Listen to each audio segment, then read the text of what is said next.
My name is Angelia Dawson. I'm 32 years old, and until a few months ago, I thought I was living a perfectly ordinary love story, quiet, steady, safe. Luke and I had been together for 3 years. We weren't the couple that shouted or made grand gestures, but we built a life on small things: grocery lists, Sunday coffee, the comfort of routine. At least that's what I thought love was supposed to feel like: calm. It happened on a Friday night, rain tapping the window movie playing on Netflix. Luke sprawled on the couch next to me, his phone face up on the cushion. He'd been smiling at it for half the evening, a small secret curve of his lips I hadn't seen in months. When the phone buzzed again, it was just there, a flash of white screen. My name wasn't on it. "Can't wait to see you tonight, Diana." I didn't touch the phone. I didn't even breathe. My thumb hovered midair on the remote. The movie's dialogue melted into background static. My heartbeat filled the silence, slow, heavy, deliberate. Luke came back from the kitchen, humming to himself, holding a beer. He caught my eyes, and for a split second, something flickered in his expression. Guilt, maybe, or panic. I didn't want to believe it, not yet, but my voice came out quieter than I expected. "Who's Diana?" The name hung in the air like smoke. He blinked, then laughed too quickly, too loud. "What? She's just someone from work. Why are you being weird?" I didn't answer. I didn't yell. I just looked at him long enough for the silence to make him shift his weight, long enough for that confident smirk to crack. His voice softened, but his eyes betrayed him. "Angelia, it's not what you think." I tilted my head, almost curious. "Then what is it?" Nothing. Just the faint sound of rain and his shallow breathing. Then his shoulders sagged. "Okay. Fine." He exhaled, defeated. "I met someone. Her name's Diana. She makes me feel alive. I don't know, Angelia. It just happened." Alive. That word sliced through me more than the confession itself. I didn't cry. I didn't throw anything. I just said, "Then you should go feel alive." He blinked at me, as if I'd said something in a foreign language. "That's all you have to say." I stood up slowly, feeling my own heartbeat steady like a metronome. "You made your choice." He stepped toward me, voice desperate now. "Wait, Angelia, I didn't mean to hurt you. You're my best friend. You're my safety net." There it was, safety net. The word didn't sting. It clarified everything. Every late night meal I cooked, every anxious call I answered, every time I carried him through his storms, I wasn't a partner. I was a soft place to land when life got rough. I turned toward the bedroom. "Then you'll learn to walk without one." His footsteps followed me down the hallway, frantic. "You don't have to do this. We can talk about it." Diana doesn't change what we have. I paused at the door and looked at him, really looked. His hair was messy, his shirt half-buttoned, eyes wet, but not with regret, with fear. Fear of losing convenience, not love. "Luke," I said quietly, "you wanted adventure. Go live it." Inside the bedroom, everything felt sharper. My suitcase on the floor, the soft hum of the city outside, the echo of my own calmness. I began folding clothes, not in anger, but with methodical care. My hands didn't tremble. Every shirt folded was another moment of clarity. Luke stood at the doorway, helpless. "You're really doing this?" "Yes." He laughed again, brittle. "You think you can just walk out and be fine?" I looked up, meeting his eyes. "I don't think. I know." He rubbed his face, muttered something about how I'd regret it. I didn't respond. My silence was its own language, final, clean, surgical. When I zipped the suitcase, the sound was louder than thunder. I walked past him toward the door, the smell of his cologne and betrayal clinging to the air. He tried one last plea. "Angelia, please. Don't throw this away. You're my rock." I stopped, hand on the doorknob. My voice came out steady. "I was your rock, Luke, but you built your house on someone else's sand." The click of the door closing behind me felt softer than I expected, almost kind. Outside, the rain had stopped. The street was slick and empty, glowing beneath the streetlights. I pulled my suitcase through puddles, not looking back. Each step was quieter, lighter, cleaner. People always talk about heartbreak as an explosion, loud, dramatic, messy, but mine was a silent collapse, a quiet, precise undoing of years of loyalty. I didn't realize it then, but that was the first night I slept soundly in years. The moment he called me his safety net, I understood something vital he'd been falling for a long time. I'd just been the one breaking the fall. The next morning, I woke to an unfamiliar kind of quiet. Not the fragile, waiting for the fight to start kind of quiet I used to live with. This one was different. It was clean, heavy, absolute. The apartment around me was still dark, the city outside slowly waking up. I made coffee in silence, the ritual automatic, my body remembering the steps, even though my mind felt like it belonged to someone else. Luke's side of the bed was cold. I didn't miss the warmth. I missed the version of myself I'd been before last night, the woman who believed stability meant love. I spent the morning packing. Not in a rage, not in tears. I did it with precision, like I was sorting files instead of memories. Every folded shirt was a goodbye. Every zipped compartment, a small reclaiming of myself. I left behind the sentimental things, the photo from our first beach trip, the mug that said, "World's okayest girlfriend." The trinkets that once meant us now felt like debris from a collapsed building. When the suitcase was full, I looked around one last time. The couch where we had movie nights. The plant I watered while he forgot. The faint smell of his cologne lingering near the hallway. It was all just noise now. I texted my manager Melissa at 7:13 a.m. "Morning, is the transfer position in Portland still open?" Her reply came a minute later. "It is, but they'll need you to relocate in 2 weeks." "I'll make it work," I typed. Decision made. As I loaded my suitcase into the car, my phone buzzed. Luke, 9:20 a.m. "Are you really leaving without even talking to me?" I stared at the screen. The same fingers that used to rush to answer him now hovered, indifferent. I locked the phone, tossed it onto the passenger seat, and started the engine. By the time I hit the freeway, the city skyline was shrinking in my rearview mirror, the place where my old life was collapsing quietly without fanfare. 10:47 a.m. Luke. "This is so childish. You can't just ghost me." Luke. "You said you loved me." "Remember Luke, Angelia, please. Be an adult." Each message came like the echo of a bad dream I'd already woken from. He still didn't understand. My silence wasn't revenge. It was closure. I stopped at a gas station just before noon. The sky was gray, the air damp. I deleted our old text thread.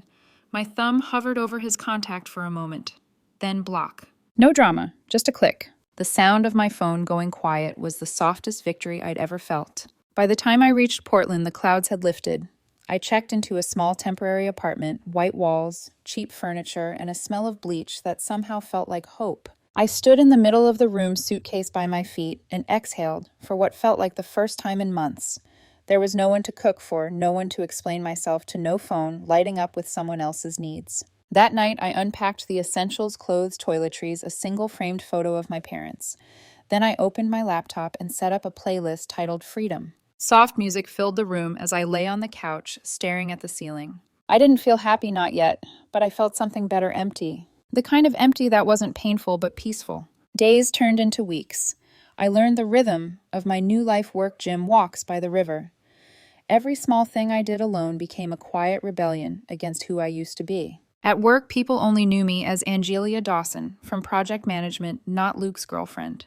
It was liberating to exist without being defined by someone else's orbit. Sometimes late at night, I'd catch myself reaching for my phone out of old habit. Then I'd remember there was no one left to text, and somehow that felt like safety. A month later, on a random Tuesday, I realized something. The silence I once feared had become my sanctuary. No arguments, no explaining why I was too serious or too emotional, no walking on eggshells around someone else's moods. Just quiet. I made tea and stood by the window, looking at the city lights reflecting off the glass. In the reflection, I barely recognized myself, not because I'd changed, but because I'd stopped shrinking. That night, I wrote in my journal, I thought leaving would break me, but it's teaching me how to breathe again. People say healing is loud therapy, friends, self-help books, but mine was silent. It lived in tiny decisions, cooking dinner for one, buying fresh flowers, saying no without guilt. Luke still texted from time to time from unknown numbers. I didn't open them. I didn't need to. The best revenge isn't moving on fast, it's moving on quietly. And as the months passed, my silence became addictive. It was the sound of freedom and of finally belonging to myself. By the time spring rolled around, Portland no longer felt like a temporary escape. It felt like home. The apartment smelled like lavender candles and roasted coffee instead of bleach. My mornings began with sunlight through sheer curtains instead of Luke's alarm. I'd started running again, cooking for myself again, smiling not the polite performative smile of a woman trying to keep peace, but the kind that sneaks up when you catch yourself genuinely content. Life had grown simple, predictable, peaceful. So when my phone buzzed with an unknown number one Thursday evening, I almost didn't answer, but curiosity won. "Hello." A too familiar voice filled the line. "Angelia." "Oh, thank God." It's Chris. I froze for a heartbeat. Chris, Luke's best friend. The same guy who once said I was too stable for Luke. The guy who thought chaos was romantic. I leaned against the counter, voice neutral. Chris, why are you calling me? He hesitated, tone switching between forced cheer and guilt. Look, I know I'm probably the last person you want to hear from, but it's about Luke. My stomach didn't twist. My pulse didn't rise. I simply said, then this call was a mistake. Wait, he rushed out. You need to hear this. You were right about everything. I didn't respond. Just let the silence hang. He filled it as people like him always do. That girl, what's her name, Diana? Yeah, she quit her job 2 weeks after Luke left you. Said she wanted to focus on her art or something. He's been paying all her bills. And now well, let's just say she's got expensive taste. He gave a half laugh, the sound of someone who finds drama entertaining until it gets too close. Luke's drowning, he continued. He's miserable. He said you'd want to know. I exhaled slowly. Why would I? That silenced him for a second. Because, I don't know, Angelia. You cared about him. You were always the one holding him together. I looked out the window. The city lights shimmered like distant memories. I used to, I said. That's different. Chris chuckled nervously as if trying to soften me. He's really hit rock bottom, you know. Maybe if you talk to him, it'd help. The laugh that slipped out of me was quiet, almost kind. Chris Luke left because he wanted excitement. He found it. This is what excitement looks like when the bills come due. He tried one last time. Angelia, he misses you. He said you were the best thing that ever happened to him. I smiled faintly. He's right. But that doesn't mean he gets another chance. Chris sighed, clearly realizing this wasn't the redemption call Luke was hoping for. You've really changed. No, I said gently. I've just stopped being responsible for other people's messes. A beat of silence, then the click of the call ending. That night I didn't cry. I didn't even feel vindicated. What I felt was something colder, a strange, clean indifference. I made dinner pasta red wine music humming low from my speaker. The world outside kept moving completely unaffected by Luke's unraveling. And for the first time, I realized I wasn't part of his story anymore. I was living mine. The following week, I met new friends from work for drinks. We laughed, traded stories about bad bosses and failed dates. Nobody mentioned Luke. Nobody knew he existed. That anonymity was intoxicating. At one point, someone asked casually, "So, Angelia, are you seeing anyone?" I smiled. No, and honestly, I'm good with that. It wasn't loneliness, it was wholeness. Because once you've lived in constant emotional firefighting, peace feels like luxury. Later that night, I checked my phone before bed. A notification popped up, a friend request from Chris on social media. The caption under his latest photo read, "Some people are just built different, too strong to ever fall apart." I scrolled past it unimpressed. The truth was simpler. I had fallen apart, but I'd done it quietly and then rebuilt from the inside out. Weeks passed. The phone stayed silent. I thought that was the end of it. Until one morning, as I was walking into the office, another unknown number called. I declined it. Then a message appeared. "Please, Angelia, he's not doing well. At least hear him out." I didn't reply. I didn't even open the thread again. Some people mistake silence for cruelty, but silence isn't unkind. It's the cleanest boundary there is. That night, I stood on my balcony watching the city breathe beneath me. In the distance, a storm was rolling in thunder, echoing softly over the rooftops. I thought of Luke, of the chaos he'd chosen, and I whispered into the wind, not out of hate, but closure. "You wanted the storm, Luke. I hope you enjoy the thunder." The words drifted away into the night, swallowed by the rain, before they could ever find him. And I went back inside to my quiet apartment, my warm tea, and my peace. It started innocently enough one of those evenings when work had drained every ounce of my energy, and all I wanted was a shower and silence. I dropped my bag by the door, kicked off my heels, and there it was, a new message from an unknown number. "Luke, Angelia, it's me. I know you probably don't want to hear from me, but I can't stop thinking about you. I made the biggest mistake of my life. Please, can we talk?" I stared at it for exactly 5 seconds. Then I locked the screen, tossed the phone onto the counter, and went to shower. The water was hot, the steam heavy, and for the first time I realized I wasn't trembling. Not from anger, not from heartbreak, just nothing. That kind of calm takes practice. Over the next few days, the messages came in waves, each one a different shade of desperation. "I can't sleep knowing I hurt you. Diana's gone. She wasn't who I thought she was. You were always the real one, Lena." Lena. He used to call me that when he wanted to sound soft, sentimental, as if the nickname itself could erase betrayal. I didn't respond. I didn't even delete them. I just let them sit there unread like wilted flowers. It was oddly poetic watching his guilt rot in silence. A week later, he escalated. Subject line: Please, Angelia. The email was long. Too long. Pages of rambling excuses. He'd lost his job. Diana had borrowed money for her art studio and maxed out his credit cards. He was drowning in debt, facing eviction. You were my anchor, he wrote. I don't deserve your forgiveness, but please, I need you.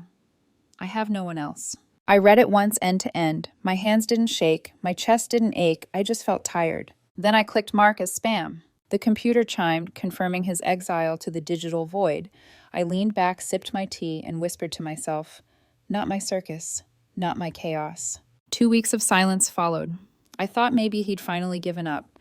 Then one afternoon, my phone lit up again, a voicemail. His voice was rough, almost unrecognizable, not sorrowful, angry. You think you're better than me now. You think just because you moved and got some fancy new life that you're untouchable. You're cold, Angelia. You're heartless. I hope you're happy. He was yelling by the end, his words cracking like glass under pressure. I listened once, then deleted it. But as I walked toward my window, looking out over the city skyline, a faint smile tugged at my lips. Because for the first time I realized something profound. His anger wasn't about losing me. It was about losing access to me. People like Luke don't mourn love, they mourn convenience. He wasn't crying because he missed me, he was furious because the emotional ATM had finally closed. And deep down he knew I wouldn't reopen it. That evening, I met a few coworkers for drinks. One of them, Nina Sharp and kind, noticed I kept checking my phone. Bad news, she asked. I smiled. Old news. She clinked her glass against mine. To deleting old news. We laughed. It felt good, the kind of laughter that doesn't need permission. Later that night, walking home under the streetlights, I thought about how different I felt now. Months ago, his messages would have shattered me. I would have overanalyzed every sentence, looked for sincerity in his regret. Now I understood what closure really meant. Not forgiving someone, but becoming indifferent to whether they exist. Still, part of me knew this wasn't over. Luke was persistent when cornered. He always needed the last word, the final say. And deep down, I could sense the storm wasn't done with me yet. There was one more attempt coming. I could feel it in the air, like the tension before lightning. I poured myself a glass of wine, curled up on the couch, and looked out the window. The city lights shimmered below, unbothered by any of it. I whispered to the quiet room, almost amused, let him try one last time. Because this time I wasn't scared of his chaos. I was ready to end it. It happened on an ordinary Tuesday. I was at work halfway through reviewing a project proposal when my desk phone lit up with an unfamiliar number. Internal extension. Local area code. For a moment I hesitated. It could have been a client, so I answered. Angelia Dawson, Project Management. Silence. Then a shaky breath on the other end. Angelia, it's me. The sound of his voice felt foreign, thinner, weaker, stripped of all the confidence I once mistook for strength. Luke, I said flatly. How did you get this number? He rushed to explain, words tripping over themselves.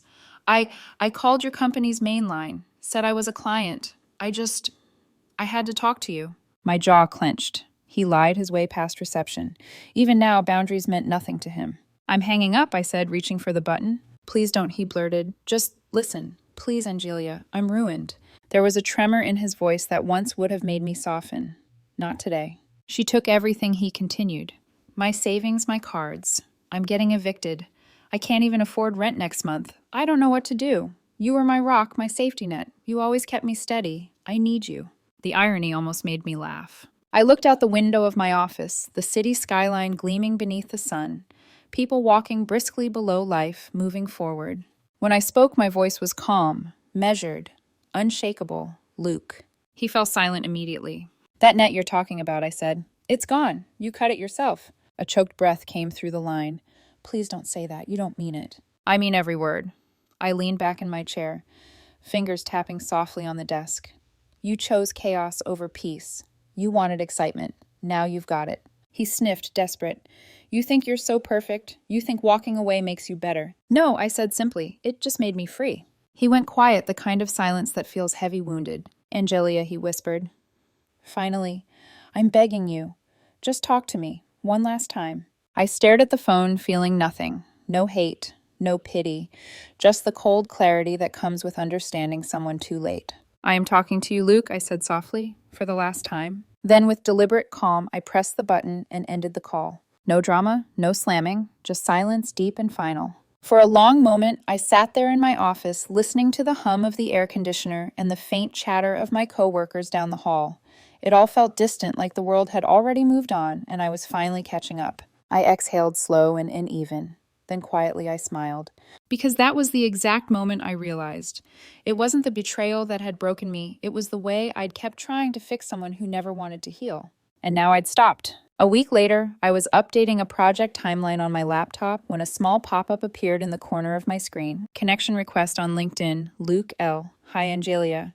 Hope you're well. Would be great to connect professionally. I stared at it for a long time. The audacity was almost impressive. After the cheating, the pleading, the voicemail full of venom, now he was trying to crawl back under the disguise of professionalism. It was the last pathetic trick in his emotional playbook. I didn't decline. I didn't accept. I just let it sit there, suspended in digital purgatory. Because indifference is louder than rejection. That night, I sat on my balcony with a cup of tea. The city spread out beneath me like a constellation. My phone buzzed again. Work emails, a message from Nina asking about weekend plans, a meme from my cousin. Normal life. Simple. I scrolled past Luke's name in the blocked list and smiled faintly before turning the screen off. I wasn't angry anymore, not heartbroken, not proud, just free. People always think closure comes when the other person apologizes when they finally say the words you needed to hear. But it doesn't. Closure comes when you stop needing anything from them at all. That day I didn't get an apology. I didn't get validation. What I got was better, the quiet realization that nothing he could say would ever matter again. I took one last sip of tea, letting the cool night air brush against my skin. Below, the streets shimmered with headlights, strangers moving through their own stories, unaware of mine. And for the first time, I wasn't waiting for anyone to come back. I had already arrived. 6 months later, I woke up to the sound of soft morning light. No alarms, no phone buzzing beside the bed, just sunlight slipping through the curtains, and the quiet hum of a city that finally felt like mine. My name was still Angelia Dawson, but I wasn't the same woman who once folded herself small enough to fit inside someone else's comfort. I'd grown into the space Luke had abandoned, and it turned out to be vast. Saturday morning. The smell of freshly ground coffee filled the kitchen. I was humming to a song playing low from my speaker when my phone lit up with a notification. LinkedIn 1 pending connection request. Still there, Luke's name, frozen in that quiet digital limbo. For a moment, I considered clicking decline just to tie up the last loose end. But then I smiled. No, leaving it pending was better. It was poetic, like leaving an empty chair at a table where no one would ever sit again. I poured my coffee and took it out to the balcony. The city stretched beneath me, busy, alive, and different. Somewhere out there, Luke might still be spiraling, blaming everyone but himself. Maybe he'd finally learned something. Maybe he hadn't. Either way, it wasn't my story anymore. That evening, I had plans a dinner with Evan, a guy I'd met at the climbing gym. He was confident but not controlling. Quietly funny. The kind of man who asked, "How was your day?" and actually listened to the answer. I wasn't in love, not yet. Maybe not for a while. But for the first time, I wasn't terrified of starting over. Because I'd finally learned that peace doesn't mean the absence of love. It means loving yourself enough not to accept chaos disguised as passion. As I got ready, I caught my reflection in the mirror. Same brown eyes, same faint scar on my chin, same woman. And yet not the same at all. There was something new behind the eyes now, steadiness.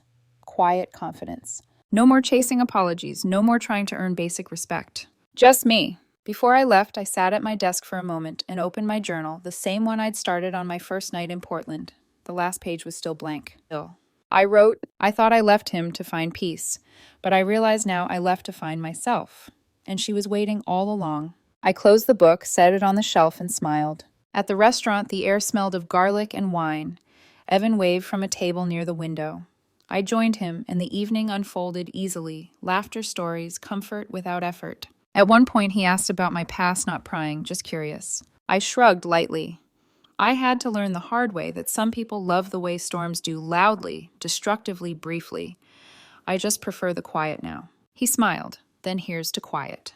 We clinked glasses. And in that small sound, the soft ring of glass against glass, I felt the last echo of Luke's voice fade completely. Later that night, as I walked home under a sky dusted with stars, I realized something so simple, it almost made me laugh. Freedom doesn't come from moving on. It comes from not looking back. When I reached my building, I paused at the door, staring at the city lights flickering in the distance. Luke's name flashed through my mind for a brief second, just a memory now hollow and weightless. I whispered into the night, not out of anger, but gratitude. Thank you for teaching me how to let go. Then I stepped inside, closed the door, and left the past outside where it belonged. The silence that filled my apartment wasn't empty anymore. It was full of laughter, of peace, of possibility. And this time it was all mine.